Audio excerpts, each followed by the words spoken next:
구약성경 욥기 40장 1절부터 9절 말씀입니다. 제가 봉독하겠습니다. 여호와께서 또 욥에게 일러 말씀하시되 트집 잡는 자가 전능자와 다투겠느냐? 하나님을 탓하는 자는 대답할지니라. 욥이 여호와께 대답하여 이르되 보소서, 나는 비천하오니 무엇이라 주께 대답하리이까? 손으로 내 입을 가릴 뿐이로소이다. 내가 한번 말하였사온즉 다시는 더 대답하지 아니하겠나이다. 그때 여호와께서 폭풍우 가운데에서 욥에게 일러 말씀하시되 너는 대장부처럼 허리를 묶고 내가 내게 묻겠으니 내게 대답할지니라. 네가 내 공의를 부인하려느냐? 내 의를 세우려고 나를 악하다 하겠느냐? 내가 하나님처럼 능력이 있느냐? 하나님처럼 천둥 소리를 내겠느냐? 아멘. 네, 오늘은 욥기 좀 전체 메시지 설교입니다. 원래 이 설교 제목을 제가 나작 하크라고 좀 지으려고 했거든요. 네, 꼭 히브리어 같으시죠? 네, 제 유튜브의 모든 저의 활동 닉네임이자 아이디입니다. 네, 나작 하크가 뭘까요? 네, 나의 작음을 알고 하나님의 크심을 알자. 네, 저는 이걸 저의 인생 모토로 살아가고 있습니다. 그래서 오늘 굉장히 멋진 히브리어 같은 그러나 한글 줄임말이라는 사실을 깨달으시고 나의 자금 하나님 크심이라는 제목으로 하나님 말씀 증거하실 때 큰 은혜 시간 되길 축복합니다.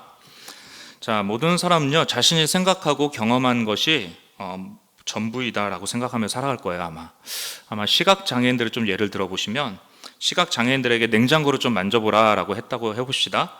어떤 시각장애인은 냉동실을 만져보고 냉장고는 되게 차가운 거야 라고 말을 합니다. 어떤 시각장애인은 냉장고 뒤에 있는 열판을 딱 만졌다가 뜨거워, 냉장고는 뜨거운 거네 라고 말을 합니다. 어떤 시각장애인은 냉장고 앞면을 딱 만지고 냉장고는 뭔가 기둥 같고 매끄러운 거네 라고 말을 하는 거죠. 여러분, 우리가 하나님에 대해서도 마찬가지가 아닐까요? 어떤 사람은 성경의 냉철하고 날카로운 말씀을 읽고 하나님은 날카로운 분이야, 차가운 분이신 것 같아. 어떤 사람은 성령 안에 뜨거움을 경험하고 아니야, 하나님은 뜨거운 분이셔. 또 어떤 사람은 아니야, 하나님은 부드러운 분이야, 하나님은 이러한 분이야. 각자의 경험으로 하나님을 정립해 나가는 것 같습니다. 자, 그런데 이렇게 정립된 관점들은요 우리가 보는 위치에 또 다른 위치에 올라감에 따라 그 모든 정립들이 또 달라지게 되겠죠. 네. 제가 어렸을 때 제가 아버지를 바라봤던 관점과 제가 이제 아버지가 돼가지고는 제가 아버지를 보는 관점이 완전히 달라졌습니다. 제가 어렸을 때 우리 아버지 왜 저러실까? 네, 참 이해 못하는 것들이 많았거든요. 근데 제가 아버지가 되고 보니까 그때 아버지가 그러셔서 그래 하셨구나. 여러분 다들 이해되시죠? 네, 나이가 들고 저도 그 위치가 되어 보니까 그때는 알지 못했던 새로운 관점들이 보이기 시작하더라라는 것입니다. 다시 시각장애인의 이야기로 좀 돌아가서 이 시각장애인들이 냉장고를 각자 본 것들을 종합하면 전체적인 냉장고가 나올 수 있겠죠. 그런데 서로 자기가 본 것만 주장한다면 싸울 가능성이 엄청 크겠죠. 그래서 서로 다른 관점을 가진 것은 충돌의 가능성을 가진 것이기도 하지만 반면에 더 좋은 합하여 선을 이룰 수, 더 좋은 것을 볼 수 있는 가능성도 있는 것입니다. 욥기 전체는 바로 이런 관점의 충돌이 일어나고 있어요. 저는 이제 확신하는 것은 오늘 설교를 좀 잘 들으시면 서로 관점이 다른 것이 이 충돌의 가능성이 아니라 더 좋은 면을 가지게 만드는 가능성으로 변하게 될 줄을 믿습니다. 오늘 본문 말씀을 가지고 욥기 전체의 좀 핵심을 뚫고 욥기서 전체에 녹아있는 하나님에 대해서 오늘 좀 말씀을 세 가지로 좀 증거해 보도록 하겠습니다. 첫 번째로 모든 공식보다 크신 하나님이시라는 것입니다. 욥기 1장 이제 1절에 쫙 보시면 욥은 온전하고 정직하고 하나님을 경외하고 악에서 떠난 자. 칭찬도 이런 칭찬이 없죠. 이후에 이제 하나님의 말씀을 좀 더 읽어보면 욥은 선하다에서 그친 것이 아니라 선하기 때문에 복도 많이 받는다. 이것이 하나의 관점으로서 이 당시 이 시대에 인정받고 있는 그런 관점이었죠. 그런데 이제 문제가 생기기 시작합니다. 욥이 선하기 때문에 복을 누리는 게 당연한데 갑자기 고통들이 막 생기기 시작하는 거죠. 욥의 아내를 빼고는 모든 것이 다 무너지고 없어지고 사라집니다. 네, 자녀들이 폭풍으로 다 죽고 집은 무너지고 욥은 욕창이 나서 너무나도 극심한 고통들이 생기고 있는 것이죠. 자, 그런데 이 모든 것보다 욥이 이해할 수가 없었던 것은 무엇이냐면 자기가 왜 그런 고통을 겪어야 되는지 모른다는 거에 있습니다. 그 와중에 친구들이 와서 욥과 이 친구들이 와서 욥아 힘내라고 한 것이 아니라 너 하나님께 잘못한 거 있지? 그거 회개해야 돼 하면서 이 친구들은 욥을 다 다그치는 이 주장으로 욥이 계속 싸우는 이 내용들이 쭉 이어지고 있죠. 왜냐하면 이 당시 관점이 뭐냐면 하나님께 잘하면 복받고 하나님께 잘못하면 집안이 망한다. 네, 이것이 이 당시의 관점이었기 때문에 그러나 욥이 지금 잘못한 게 없어요. 욥도 그 당시 관점에 의하면 복을 많이 받았다는 것을 그러한 자신감으로 아마 살아가고 있었을 것입니다. 네, 그런데 욥은 아무리 생각해도 자기가 잘못한 게 없죠. 그냥 참아내는 수밖에 없었습니다. 그런데 37장까지 친구들과 쟁론하다가 38장에 하나님께서 욥에게 딱 나타나셔서 오늘 이제 40장 하나님이 말씀하신 욥을 책망하시는 장면이 오늘 우리가 읽은 본문 말씀인데 왜 욥을 이렇게 책망하셨을까? 왜 갑자기 하나님은 뜬금없이 나타나셔서는 욥을 이렇게 책망하셨을까? 우리는 사실 이런 일이 왜 생겼는지 알고 있습니다. 욥기 1장 2장에 보시면 사탄과 하나님과의 논쟁 가운데 욥은 끼인 거예요. 중간에 피해자죠. 욥은 그 논쟁의 피해자입니다. 그런데 하나님께서 38장에 딱 나타나셔서 고통 가운데 있는 욥에게 미안하다. 내가 사탄한테 그만 좀 하지 말라고 할걸. 너무 미안하다라고 말씀하시지 아니하시고 자신의 전능하심과 자신의 지혜에 대해서 자신의 경이로움에 대해서 막 말씀하십니다. 네가 땅에 기초를 놓을 때 너 어디 있었냐? 바다가 못해서 터져나올 때 문으로 그것을 가둔 자가 누구냐? 네가 하늘의 궤도를 아느냐? 하늘로 이 법칙을 땅에 베풀게 하겠느냐? 그래서 딱 40장에서 오늘 욥에게 책망의 말씀을 하시는 거죠. 오늘 40장 1절이죠. 다시 보시면 여호와께서 또 욥에게 일러 말씀하시되 트집 잡는 자가 전능자와 다투겠느냐? 하나님을 탓하는 자는 대답할지니라. 왜 하나님께서 이렇게 억울한 욥을 책망하셨을까? 욥과 사탄의 하나님 논쟁 가운데 벌어진 피해자 아닙니까? 제가 젊을 때는 이러한 고민 속에서 좀 욥기를 읽었습니다. 그런데 말씀풀이의 인생을 좀 살다 보니까 좀 풀어진 것들이 있었어요. 뭐냐면 그것은 바로 이 욥과 그 당시가 만들어냈던 어떤 공식들을 하나님께서 깨 부수시기 위함이었다는 것이죠. 하나님께서 왜 갑자기 책망하셨을까? 8절 말씀에 네가 내 공의를 부인하려느냐? 내 의를 세우려고 나를 악하다 하겠느냐라고 지금 욥에게 책망하고 계시거든요. 그러니까 이 말씀은 잘 보시면 욥이 지금 하나님을 악하다라고 말을 했다는 것입니다. 하나님이 악하시다. 왜냐? 욥은 의로웠어요. 자기는 잘못한 게 없어요. 그런데 친구들도 너 다 잘못한 게 있지? 그저 회개해라고 할 때 난 잘못한 게 없어. 그런데 갑자기 우리 집안이 왜 이렇게 됐는지 난 모르겠어. 난 의로운데 왜 이러한 고난이 생기는 걸까? 이렇게 추적하다 보니까 내가 지금 의로운데 의로운 나에게 이런 고통을 주시는 하나님이라 한다면 그 하나님은 의롭지 못하다라는 논리가 생긴 것입니다. 이 당시 관점이 제가 계속적으로 무엇이라 그랬죠? 잘하면 복 받고 잘못하면 복 못 받는다. 물론 하나님의 성경 말씀을 그렇게 말씀하시긴 했습니다. 그러나 나는 하나님의 뜻대로 잘 살고 있지만 하나님의 뜻대로 잘 살고 계시지 못하는 것이네 라는 이런 공식이 지금 성립되는 것이죠. 나는 의로운데 하나님이 불의하시다. 이것이 지금 욥을 덮고 있던 그런 생각이었습니다. 하나님께서 이런 욥에게 나타나셔서 공룡의 꼬리를 길들일 수 있느냐? 내가 그걸 창조했다. 세상에서 일어나는 일들을 네가 다 이해할 수 있느냐? 모든 것을 이해하지 못하면서 너에게 일어나는 요만한 일 한 가지 일로 나를 불의하다고 할 수 있느냐? 계속적으로 하나님이 이 말씀하고 계시죠. 우리도 신앙생활을 하면서 하나님이 불의한 것 아니실까라는 그런 오류에 빠질 수 있습니다. 신앙생활을 잘 지킬 때 우리는 응당 그에 대한 복을 기대합니다. 물론 하나님께서 복 기대하셔도 된다고 말씀하셨습니다. 이것이 성경의 원리이고 이 시대에 갖고 있던 관점이었죠. 근데 만약에 우리가 하나님을 열심히 믿음에도 불구하고 복을 받지 못한다 그러면 누가 하나님을 믿겠습니까? 그런데 문제는 무엇인가 하면 하나님은 그 공식보다 크신 하나님인데 그 공식에 맞지 않으면 오늘 말씀처럼 하나님을 불의하다. 우리는 불평하며 살아간다라는 것입니다.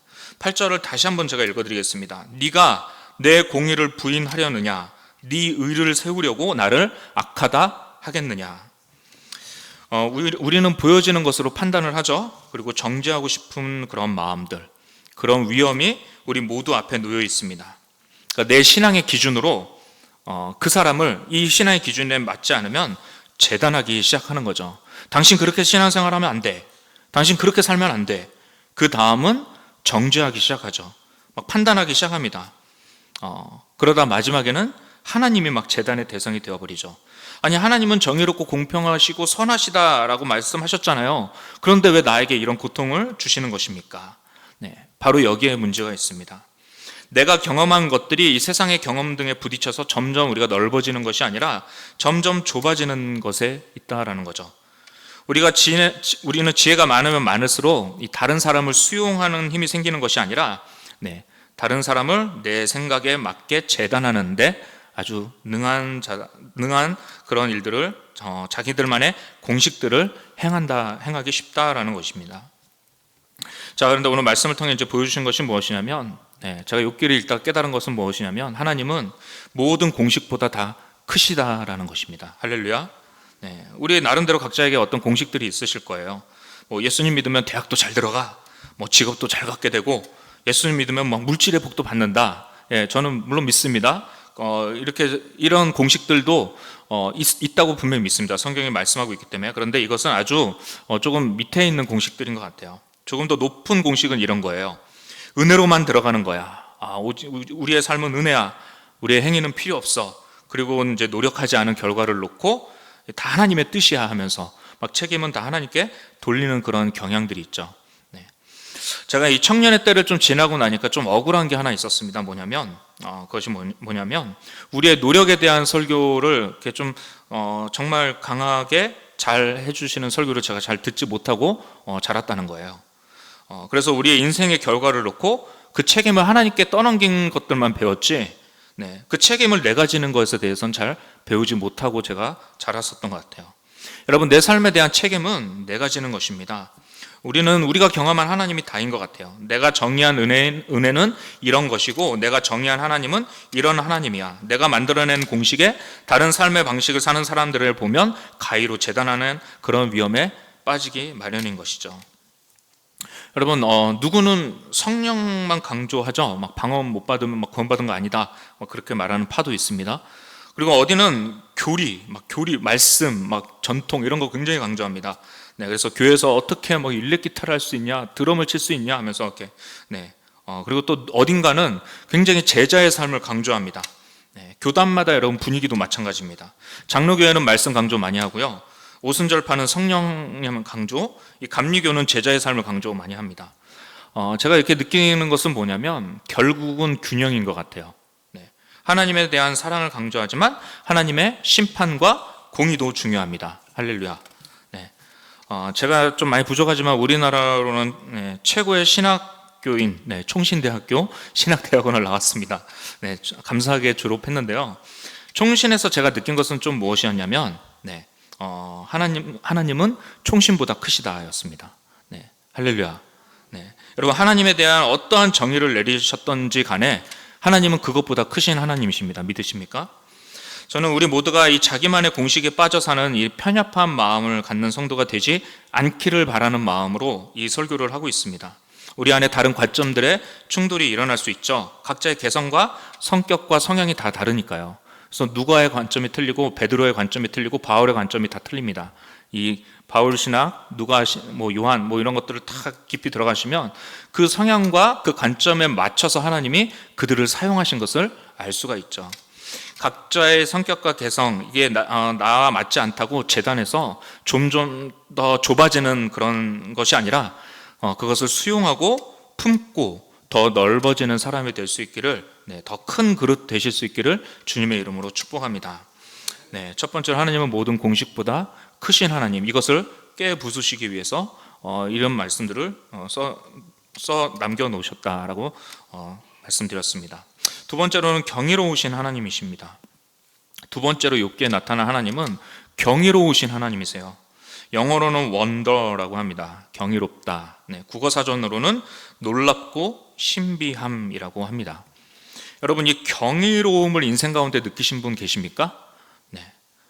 저는 가장 인생 가운데 경이로움을 크게 느꼈을 때가 독일에 있을 때 이 스위스와 이 국경 지역이었던 츠크슈비체 산이라는 데를 올라간 적이 있습니다. 해발 3,000m였거든요. 그러니까 백두산보다 더 높은 데를 제가 가봤습니다. 네, 3,000m 정상에 올라간 적이 있는데요. 그 정상에 이렇게 금으로 십자가 만들어서 누가 꽂아놓은 거 있고 거기서 이렇게 인증샷 찍는, 네, 그게 참 유명했는데 그 뒤로는 이제 다 알프스 산맥이 시작이 됩니다. 그래서 얼마나 멋진지, 얼마나 경이롭던지, 얼마나 인간이 작게 느껴졌던지, 네, 주님의 높고 위대하심을 찬양이 절로 나왔습니다. 오늘 우리가 79장 불렀죠. 네. 여러분도 경이로움을 느끼고 싶다 하시는 분은 옆에 인왕산만 올라가셔도 네, 주님의 높고 위대하심을 네, 아마 터져 나오시리라 믿습니다. 여러분, 신학과 과학과 예술, 이 모든 것들이 이런 경이로움에 끌리는 것이죠. 이 경이로움에 실천하는 것이 저는 찬양이라고 생각합니다. 욥이 고통 속에서 하나님이 자신의 삶을 완전히 파괴시켰다는 이런 시각 속에서 나아가서 하나님은 창조물들을 이렇게 파괴하는 분이라고 생각했을지도 모르겠어요. 욥은 자신의 고난과 염려, 불평과 분노를 하나님께 쏟아내었었죠. 네, 심지어는 자신의 고통을 증언하도록 하나님을 법정에 불러내기도 했습니다. 결국 하나님 오셨죠. 그 법정에 오셔서는 네, 대신에 하나님에게 상상 이상의 광경, 즉 창조의 경이로움을 계속 말씀하셨거든요.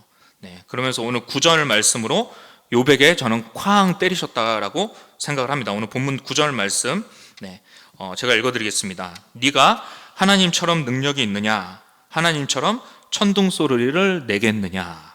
네, 아멘. 하나님의 능력에 대해 이야기하고 계시죠? 네가 하나님처럼 능력이 있느냐? 네, 이게 주님이 욥에게 주신 도전이었습니다. 내가 하는 걸 너도 할 수 있겠느냐? 네, 우리가 천둥 소리 절대 못 내죠. 네, 하나님처럼 능력이 없죠. 욥은 자신이 그렇게 하지 못한다고 말을 했습니다. 내 입을 가릴 뿐이로소이다라고 말을 했죠. 하나님은 이제 이러한 도전과 질문을 통해서 욥이 자신의 상상 이상의 우주에 대해서 생각해 보도록 초청하신 것입니다. 즉 하나님의 이 경이로움에 대해서 깨닫게 하신 거예요. 하나님의 이 질문 앞에서 욥은 자신이 창조의 중심이 아님을 아주 철저히 깨달았을 거예요. 욥으로 하여금 우주가 자신보다 훨씬 더 크다는 것을 깨닫게 하셨을 거예요. 욥은 비로소 자신이 얼마나 작은 존재인지를 깨닫게 되었을 것입니다. 욥이 어느 것 하나 자신의 능력으로 바꿀 수 없다는 것을 알게 되었죠.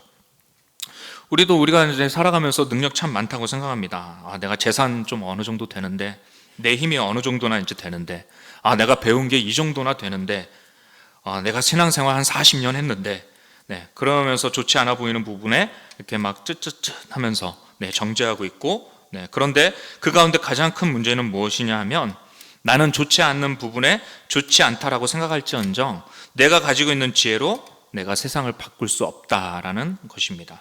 그러니까 하나님께서 직접 우리에게 묻고 계시는 거죠. 네가 하나님처럼 능력이 있느냐? 네가 그 위치에 올라가면 바꿀 능력이 있겠느냐? 우리가 이것에 대해서 저것에 대해서 옳다, 뭐 세상에 대해서도 뭐 이래선 된다 안 된다 말은 하지만 내가 그 자리에 가보면 바꿀 수 있는 능력이 나에겐 없다라는 것을 철저히 발견하게 됩니다. 우리가 읽지는 않았지만 40장 14절 말씀을 보시면 하나님이 이렇게 또 말씀하고 계세요. 그리하면 네 오른손이 너를 구원할 수 있다고 내가 인정하리라. 네가 세상에 대해서 이렇다 저렇다 막 재단도 하고 누군가를 정지도 하고 판단도 많이 하는데 너 자신을 구원이나 할 수 있느냐라고 묻고 계시는 것이죠. 여러분, 우리가 우리의 힘 가지고는 구원도 이룰 수가 없고 하나님처럼 어떠한 능력도 어떠한 것도 그렇게 바꿀 수 있는 능력이 우리가 없습니다. 그래서 여러분, 하나님의 경이로움 앞에서 겸손할 수 있기를 바랍니다. 우리는 우리의 한치 앞의 미래도 알지 못하죠. 하나님은 그러나 한치 앞이 아니라 이미 영원까지의 미래를 다 알고 계십니다. 인생을 오래 사신 분들이 좀 대체적으로 일치된 지혜의 목소리가 한 가지 좀 있으신 것 같아요. 뭐냐면 그것은 세상이 내 마음대로 잘 안 되더라라는 거예요. 여러분, 살다 보니까 그러하시죠? 세상이 내 마음대로 다 된다면 참 얼마나 좋을까. 그런데 내 마음대로 참 안 되더라. 이 세상에서도 이런 비슷한 경험들을 좀 많이 경험했던지 인생살이 세옹지마라는 표현을 사용합니다. 이 세옹지마라는 고사성어가 좀 잘 기억이 안 나시는 분들이 계실까봐 잠시 설명을 드리면, 옛날 중국의 북쪽 변방에 어떤 한 노인이 살고 있었는데 어느 날 이 노인이 기르던 말이 그냥 멀리 달아나 버린 거예요. 그러니까 마을 사람들이 이를 위로해 주니까 노인이 이것이 오히려 복이 될 줄 누가 알겠소? 라고 말을 했죠. 몇 달 뒤 그 말이 짝 말을 한 마리를 더 데리고 왔습니다. 네. 그러니까 마을 사람들이 이걸 축하해 준 거예요. 어우, 나갔더니 2마리가 되어서 돌아왔네요. 그러니까 그 노인이 이것이 또 도리어 화가 될 줄 누가 알겠소? 라고 말을 했답니다. 그런데 어느 날 말타기를 좋아했던 이 노인의 아들이 떨어져서 다리가 부러져 버린 겁니다. 그러니까 마을 사람들이 또 걱정하면서 위로해 주니까 노인이 이것이 또 복이 될 줄 누가 알겠소? 라고 받아들이는 것입니다. 그로부터 1년이 지난 어느 날 마을 젊은이들은 모두 다 전쟁에 나가서 싸움터로 다 불려나와서 대부분 죽었지만 이 노인의 아들은 말에서 떨어진 후 절름발이가 됐기 때문에 나가지 않아 죽음을 면하게 되었다라는 이 전설의 이야기가 있더라라는 것입니다. 인생살이 세옹지마. 다들 학생 때 배워서 알고 계시겠지만 이 고사성어의 지혜는 무엇입니까? 현재 일어나는 일이 나에게 좋은 일이 될지 나쁜 일이 될지 우리는 우리의 미래를 알지 못한다는 것입니다. 그런데 우리 믿는 신앙인들은 이 세옹지마보다 더 높은 지혜, 더 높은 원리를 우리는 알고 있습니다. 할렐루야. 그것이 무엇입니까? 바로 좋으면 복받고 나쁘면 벌받는 것을 넘어선 더 높은 원리, 그것은 무엇이냐면 이 모든 일의 배후에는 누가 계시는가? 바로 하나님이 역사하신다라는 지혜입니다. 바로 이 경이로우신 하나님께서 역사하신다는 것을 우리는 꼭 기억해야 되는 것입니다. 경이롭고 놀랍고 신비한 이 하나님은 역사를 절대로 망하게 두지 아니하십니다. 성경에 곳곳에 말씀하시기는 장래의 희망, 우리에게 미래의 소망을 주려 함이라 라고 말씀하고 증거하고 계시죠. 그렇기 때문에 하나님께서 우리 인간에게 행하여 주신 일들이 참 놀랍고 신비한 일들입니다. 구원의 길을 예비하셨고 성육신 하셨고 부활 승천하신 일도 놀랍고 신비한데 벌레만 못한 나를 구원해 주시고 하나님 나라의 백성 삼아주신 그 놀랍고 신비한 은혜, 또 우리를 그 나라로 인도해 주신다는 너무나도 놀랍고 신비한 이 은혜, 이 지혜를 꼭 소유하시고 간직하고 나갈 수 있기를 축복합니다. 하나님께서 우리 인생길을 친히 지도해 주신다라고 말씀하셨죠. 예레미야 10장 23절 말씀을 보시면 여호와여 내가 알거니와 사람의 길이 자신에게 있지 아니하니 걸음을 지도함이 걷는 자에게 있지 아니하니이다. 아멘. 우리 사람은 한계를 가졌다는 것에서 출발합니다. 우리는 시공을 초월할 수 없습니다. 우리는 완전한 지혜와 지식을 갖고 싶더라도 그 지혜에 도달할 수는 없습니다. 그러나 하나님은 우리에게 최종적으로 가장 좋은 것을 주시는 줄 믿습니다. 그 지혜, 하나님을 믿는 지혜로 여러 가지 고통과 고난이 있을 수 있지만 그 가운데서도 이 경이로움을 버리지 마시고 이 여호와를 경외하는 것이 모든 지혜의 근본임을 꼭 깨달아 궁극적으로 우리에게 좋은 것을 주신다는 그 믿음으로 살아가시는, 걸어 나가시는 저와 여러분 될 수 있기를 축복합니다. 자, 마지막으로 감추시고도 일하시는 하나님이십니다. 자, 의로웠던 욥이죠. 늘 하나님의 축복만 가득했던 게 아니에요. 지금 이제 쭉 계속적으로 말씀드렸지만 그의 인생에 갑자기 엄청난 고통과 갑작스러운 하나님의 부재, 하나님이 가리우신 것 같은 그런 어려운 순간들이 있었습니다. 여러분, 우리 인생에도 하나님의 부재가 느껴지실 때가 있으십니까? 없으십니까? 저는 많이 있습니다. 있습니다. 있으시죠? 저희가 아삽이라는 시인을 참 좋아하거든요. 이 시편 77편이 아삽의 시인데 그가 인생을 좀 이렇게 고백하고 있습니다. 77편 2절 3절 말씀해 보시면 나의 환난 날에 내가 주를 찾았으며 밤에는 내 손을 들고 거두지 아니하였나니 내 영혼이 위로받기를 거절하였도다. 내가 하나님을 기억하고 불안하여 근심하니 내 심령이 상하도다. 그리고 77편 7절을 보시면 주께서 영원히 버리실까 다시는 은혜를 베풀지 아니하실까라는 고백을 합니다. 아삽이 어두운 밤 같은 고통을 느낀 듯 보여요. 모든 소망이 다 끊어지고 인생의 밤 같은 시간에 하나님께 기도하고 있죠. 그것은 참 잘하는 건데, 근데 그 기도의 내용이 뭐냐? 하나님 날 버리셨습니까? 하나님 영원히 날 버리셨습니까? 날 은혜 베풀지 아니하십니까? 이렇게 고백하고 있는 거죠. 사실 여러분, 밤을 창조하시니 인생의 밤 같은 고통이 올 때 성경이 밤을 좀 이렇게 고난과 고통으로 또 많이 비유하기도 하는데, 사실 밤은 아름다운 것이죠. 네, 원래 밤은 아름다운 것입니다. 어둠은 죄악의 상징으로 쓰인 것은 인류가 타락한 뒤의 일이죠. 어둠은 인간이 사는데 필수 불가결한 것입니다.